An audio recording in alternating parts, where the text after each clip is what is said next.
Hi, welcome to Barbecue Elevated. Today I'm going to kind of show you what I've been able to hit on with curing bacon. I've done it a few times. I know I made one video previously and I did it a little bit different way. Since then I've kind of found a little bit different recipe and a different way of doing it. And this is a super easy way that I found to do bacon, but it's also really good. I feel like that I really kind of honed in on it, kind of modified it a little bit to make it so it works really well for me. Some of the ingredients that I've got just in this little curing solution right here.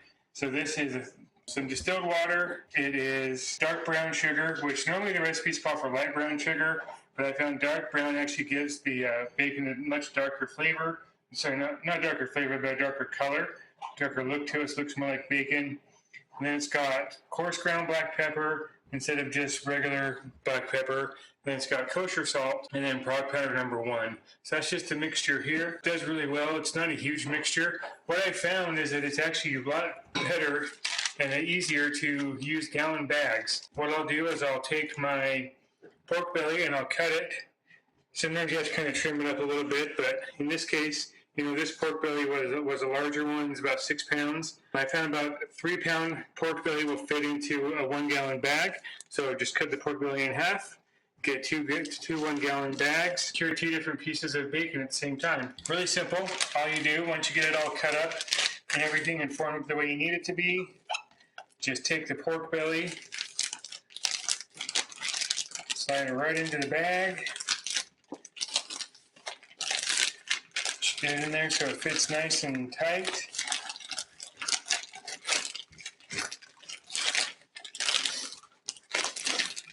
Just like that. Perfect. Then we'll just take the curing solution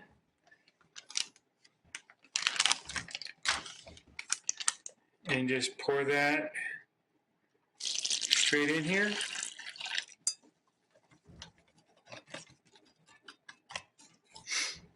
Now what I do with the curing solution when I mix it, because there's brown sugar in there, I want to make sure the brown sugar gets mixed in really well with the water and all the ingredients. So what I'll do is I'll just kind of warm the water on the stove. I won't bring it to a boil. Just warm it up a little bit just to melt the sugar into the water, make sure everything mixes really well.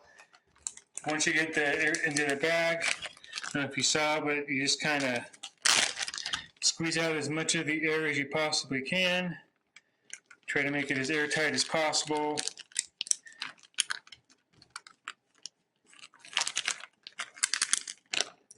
What I like to do is fold over the top. One, it helps to make sure that this bag isn't going to leak, hopefully. Leak in our fridge. The 2, just makes it so that all the solution stays on the actual pork belly. So that's it. What I'll do is I'll take this now and I'll put it in the fridge for 7 days. The recipe calls for 3 to 5, but I found that 7 days is a really good sweet spot for curing. Really gets all the curing powder, the solution, the salt, the pepper, everything into the meat and makes it so it's a really good cure. And after I've done this, then what I'll do is I'll throw it on the smoker. It takes about 2 hours of smoking it at about an offset like mine, 260 degrees for about 2 hours. Just want to get it to an internal temp about 150. If you have a pellet smoker, you can do 225. Again, it's going to take about 2 hours to get it there because these are small. One thing I did find is that it's better not to use a rub on these, just to take them out of the bag, kind of pat them off, get the curing solution off, pat them dry, then just throw them around the smoker the way that they are. The first time I did this, I used a rub, and while the rub was good, and I'm sure it tasted great, I just found that when you go to cook this on a griddle or in a pan, that the rub would burn instead of cooking, and so you end up with just a bunch of burned rub on your bacon, on your griddle, instead of having, that good flavor. I mean, if you want to use the rub, go ahead, but I found it's best not to use the rub. Just take it out, pat it dry, throw it in the smoker, take it to 150. Then once it's been smoked to 150, bring it inside, let it cool down, stick it in the fridge, stick it in the for a few hours, stick it in the fridge for 20 minutes. You get the meat cold, it gets it so it's nice and firm, makes it really easy to slice. So I'm going to go ahead and get these in the fridge and get them curing for 7 days. Be back in 7 days and I'll show you guys the next step with the smoking process. Got the pork bellies here in the smoker, just put them in. Got the meat probes in, just going to get them going and cook them until they hit about 150. Takes about 2 hours and I'll pull them out, let them rest, get them nice and cold, and then we'll just slice them up and try them out. So just got them here on the Franklin. Got the Franklin sitting at around 275, which is right where I want it. You know, for me doing a hot smoke, again, if you've got a pellet, go ahead and set it for 225. You know, if you feel confident and you're kind of set up for it, you could do a cold smoke at, you know, 150, but then you got to be prepared to deal with the bacteria, the potential bacterial growths. Hot smoke is just a lot safer to do. And just put them right in. You know, I rinsed them off, got some of the pepper and stuff off of them because I found that having any kind of rub on there just burns in the pan. I'll be back to kind of show you guys what we're going to do to slice them up. The bacon's done smoking. This is kind of what it looks like. Has that golden color to it now. Going to go ahead and pull them, let them rest, and then put them in the fridge, possibly the freezer. It's really good, important to let them cool down, let them get down to temp, and let the, you know, when you get them cold, they kind of solidify a little bit. It makes it easier to slice them up. Just going to go ahead and do that, and then when we get ready to slice them, we'll show you what they look like. So here it is. Here's the bacon. It's all cooked up, and I have a it's not cooked up, but it's been, you know, cured and smoked and sliced, and you can see the coloring on it. It's really, really good coloring. I like the coloring of it. A little bit darker coloring than what I normally get in the past. I think it's because I'm curing it longer, but I'm also making it so that it is using dark brown sugar as well, which helps. Just all those different things, and I even invested in a cheap slicer to get consistent slicing for cooking it. But I'm going to go ahead and throw these on the griddle over here on the Camp Chef. So I am camping today and brought this up with me. Going to go ahead and try it out and see what it tastes like. So here's the bacon. It's all cooked up on the griddle.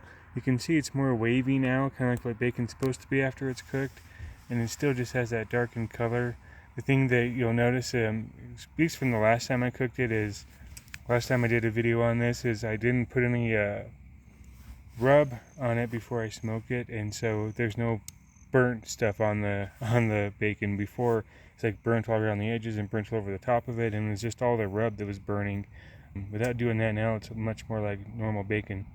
But we're going to go ahead and give this a taste test here real quick. Here's our bacon again. So we're going to go ahead and do a taste test. Got my son recording. He was my bacon expert also. Going to go ahead and give him a piece so he can try it, and then I'll try mine.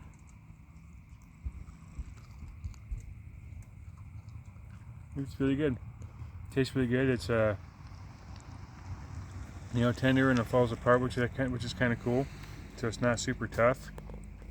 It just has a good, clean flavor. Like, you can tell that it's not something that was made in a factory and then, you know, sat in a sealed up package for months and months and months before someone finally bought it and threw it in the freezer and then eventually cooked it. Like, this is fresh. It's good. It tastes really, really good. It tastes pure. So I like it a lot. What do you think, Jack? He's giving a thumbs up. You can't see that. I know thumbs up doesn't translate on the other end of the camera, but he's giving it a thumbs up, so we're happy with it.